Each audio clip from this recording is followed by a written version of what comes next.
नमस्ते, जय हिंद। वक्त है सुबह का और आप देख रहे हैं भेजो न्यूज। खबरों को जानेंगे आगे विस्तार से, उससे पहले जान लेते हैं आज की हेडलाइंस। किसी सार्वजनिक पद पर नहीं रह सकेंगे पूर्व पाकिस्तान पीएम इमरान खान, 5 साल चुनाव लड़ने पर भी लगा बैन। पंजाब के सीएम भगवंत मान ने राज्य में पुरानी पेंशन स्कीम फिर से लागू करने का किया ऐलान। सुप्रीम कोर्ट ने खारिज की ताजमहल के बंद कमरों को खोलने वाली याचिका, हाईकोर्ट के फैसले को बताया सही।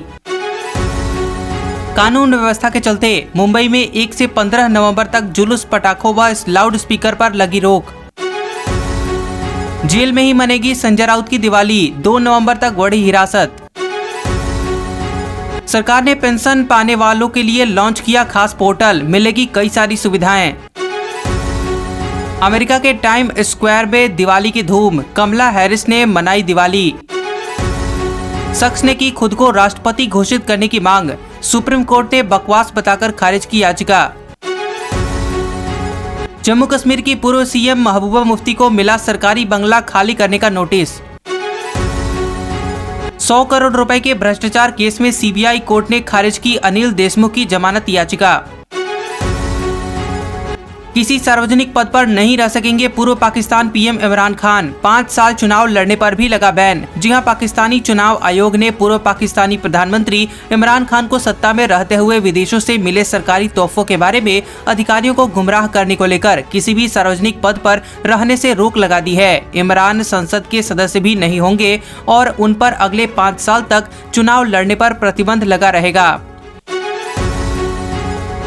पीएम मोदी ने की बड़ी घोषणा, जल्द होगी पर्वतमाला प्रोजेक्ट की शुरुआत। जी हां, बता दें कि शुक्रवार को प्रधानमंत्री नरेंद्र मोदी ने उत्तराखंड दौरे के दौरान 3400 करोड़ रुपए की विकास परियोजनाओं की आधारशिला रखी। इसी के साथ ही भारत के आखिरी गांव माणा में पीएम मोदी ने बड़ी घोषणा करते हुए कहा कि जल्द ही पर्वतमाला प्रोजेक्ट का शुभारंभ होने जा रहा है। इससे दुर्गम क्षेत्रों में कनेक्टिविटी में सुधार देखने को मिलेगा। पंजाब के सीएम भगवंत मान ने राज्य में पुरानी पेंशन स्कीम फिर से लागू करने का किया ऐलान। जी हां, पंजाब के मुख्यमंत्री भगवंत मान ने राज्य में पुरानी पेंशन स्कीम फिर से लागू करने के साथ ही दिवाली से पहले राज्य के कर्मचारियों का महंगाई भत्ता 6% और बढ़ाने का ऐलान किया है। उन्होंने बताया कि कैबिनेट बैठक में राज्य के युवाओं को नौकरियों में प्राथमिकता देने के लिए भर्ती के नियमों में बदलाव की भी मंजूरी दी गई है। सुप्रीम कोर्ट ने खारिज की ताजमहल के बंद कमरों को खोलने वाली याचिका, हाईकोर्ट के फैसले को बताया सही। जी हां, ताजमहल के 22 से बंद कमरों को खोलने की मांग वाली याचिका सुप्रीम कोर्ट ने खारिज की है। इससे पहले इलाहाबाद हाई कोर्ट की लखनऊ बेंच ने इस याचिका को खारिज कर दिया था। शीर्ष अदालत ने इलाहाबाद हाई कोर्ट के फैसले को सही ठहराया है और कहा कि यह याचिका जनहित की बजाय प्रचार के लिए दाखिल की गई प्रतीत होती है। कानून व्यवस्था के चलते मुंबई में 1 से 15 नवंबर तक जुलूस, पटाखों व लाउड स्पीकर पर लगी रोक। जी हां, मुंबई पुलिस ने महाराष्ट्र पुलिस अधिनियम की धारा 37 के तहत शहर में 1 से 15 नवंबर के बीच जुलूस, पटाखे, लाउड स्पीकर व एक साथ 5 लोगों से ज्यादा के इकट्ठा होने पर रोक लगाने का आदेश जारी किया है। बकौल पुलिस, शहर में कानून व्यवस्था में संभावित गड़बड़ी पर विभिन्न एजेंसियों से मिली जानकारी के चलते ये फैसला लिया गया है। जेल में ही मनेगी संजय राउत की दिवाली, 2 नवंबर तक बढ़ी हिरासत। जी हां, नेता व सांसद संजय राउत को इस बार दिवाली जेल में ही मनानी पड़ेगी। शुक्रवार को भी संजय राउत को जमानत नहीं मिली है। अब उनकी न्यायिक हिरासत 2 नवंबर तक के लिए बढ़ा दी गई है। इससे पहले 18 अक्टूबर को ही सुनवाई में राउत की न्यायिक हिरासत 21 अक्टूबर तक के लिए बढ़ाई गई थी। सरकार ने पेंशन पाने वालों के लिए लॉन्च किया खास पोर्टल, मिलेगी कई सारी सुविधाएं। जी हां, अगर आप पेंशन भोगी हैं तो ये खबर आपके बेहद काम की है। पेंशन पाने वालों की सुविधा के लिए केंद्र सरकार ने खास पोर्टल लॉन्च किया है। इस पोर्टल की मदद से पेंशन भोगी अपनी सभी जरूरतों को पूरा कर सकते हैं। इस पोर्टल को लॉन्च करने का मकसद ईज ऑफ लिविंग है। इसे एसबीआई के सहयोग से बनाया गया है। अमेरिका के टाइम्स स्क्वायर में दिवाली की धूम, कमला हैरिस ने मनाई दिवाली। जी हां, अमेरिका के टाइम्स स्क्वायर में दिवाली की धूम शुरू हो गई है। टाइम्स स्क्वायर में हर तरफ उल्लास का माहौल है। इस दौरान उपराष्ट्रपति कमला हैरिस और पूर्व राष्ट्रपति डोनाल्ड ट्रंप ने अपने घरों में रोशनी करके त्योहार मनाया। दिवाली पर राष्ट्रपति जो बाइडेन त्योहार मनाने के लिए व्हाइट हाउस में भारतीय अमेरिकी नागरिकों की मेजबानी करेंगे। डेंगू का डंक हुआ जानलेवा, 12 राज्यों में अब तक 60 मरीजों की जान गई। जी हां, स्वास्थ्य मंत्रालय के ताज़ा आंकड़ों के अनुसार डेंगू से अब तक 12 राज्यों में 60 मरीजों की जान जा चुकी है। केरल में अब तक सबसे ज्यादा 20 डेंगू मरीजों की जान गई है, तो वहीं राजस्थान और हरियाणा में 6 डेंगू मरीजों ने अपनी जान गंवाई है। देश में इस साल करीब 80,000 डेंगू के मामले सामने आ चुके हैं।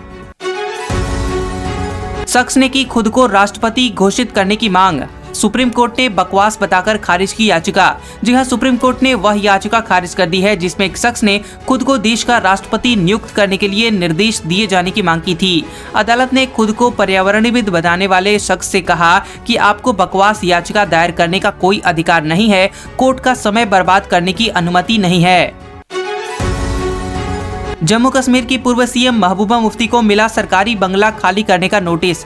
जी हां, जम्मू कश्मीर प्रशासन ने राज्य की पूर्व मुख्यमंत्री व पीडीपी की अध्यक्ष महबूबा मुफ्ती को श्रीनगर स्थित सरकारी बंगला खाली करने का नोटिस भेजा गया है। मुफ्ती ने पीटीआई से कहा कि यह जगह मेरे पिता मुफ्ती मोहम्मद सईद को दिसंबर 2005 में मुख्यमंत्री पद छोड़ने के बाद दी गई थी। मेरे पास रहने के लिए और कोई जगह नहीं है, अपनी लीगल टीम से चर्चा करूंगी। 100 करोड़ के भ्रष्टाचार केस में सीबीआई कोर्ट ने खारिज की अनिल देशमुख की जमानत याचिका। जी हां, सीबीआई की विशेष अदालत ने 100 करोड़ के भ्रष्टाचार मामले में जेल में बंद महाराष्ट्र के पूर्व मंत्री अनिल देशमुख की जमानत याचिका खारिज कर दी। इससे पहले ईडी द्वारा दर्ज मनी लॉन्ड्रिंग मामले में बॉम्बे हाईकोर्ट ने 4 अक्टूबर को देशमुख को जमानत दे दी थी। देशमुख पर कथित भ्रष्टाचार और पद के दुरुपयोग का आरोप है। बिल्किस मामले में दोषियों की रिहाई के खिलाफ नई याचिका पर सुनवाई के लिए सहमत हुआ सुप्रीम कोर्ट। जी हां, supreme court Bilkis Bano gangrape case में 11 दोषियों की जल्दी रिहाई के खिलाफ national federation of India women की याचिका पर सुनवाई के लिए सहमत हो गया है। गौरतलब है कि गुजरात सरकार ने इससे पहले कोर्ट में कहा था कि सभी दोषी कैद में अच्छे व्यवहार के चलते सजा पूरी होने से पहले रिहा किए गए थे। अब जान लेते हैं कुछ काम की खबरें। दिग्गज वाहन निर्माता कंपनी स्कोडा ने भारत में उपलब्ध अपनी कुशाक एसयूवी को नए एनिवर्सरी एडिशन में लॉन्च कर दिया है। नया edition range topping style trim level पर आधारित है। बता दें कि एसयूवी में 10.0 इंच का टच स्क्रीन इंफोटेनमेंट सिस्टम दिया गया है। इसके साथ ही इसमें कॉस्मेटिक अपडेट भी दिया गया है। इसमें 1.0 लीटर का TSI और 1.5 लीटर TSI इंजन का विकल्प मिलता है, तो वहीं इसके अन्य फीचर इस गाड़ी के मौजूदा मॉडल के समान ही हैं। मध्य प्रदेश सरकार 18,527 प्राथमिक शिक्षकों की भर्ती करने जा रही है। इसकी जानकारी मध्य प्रदेश के स्कूल शिक्षा विभाग ने अपने आधिकारिक ट्विटर हैंडल के माध्यम से दी है। शिक्षक भर्ती का ऑफिशियल नोटिफिकेशन 31 अक्टूबर को जारी कर दिया जाएगा, जबकि ऑनलाइन आवेदन 17 नवंबर 2022 से शुरू हो जाएंगे। आज का सुविचार, महान हिंदी लेखक प्रेमचंद ने कहा था, क्रोध मौन सहन नहीं कर सकता है, मौन के आगे क्रोध की शक्ति असफल हो जाती है। तो कैसा लगा ये वीडियो हमें कमेंट करके जरूर बताएं और ऐसे ही खबरों को देखने के लिए आप हमारे चैनल को सब्सक्राइब करें और उसके पास वाले बेल आइकॉन को भी ऑन करें। तो मिलते हैं अगले वीडियो में। इस वीडियो को पूरा देखने के लिए आप सभी का धन्यवाद।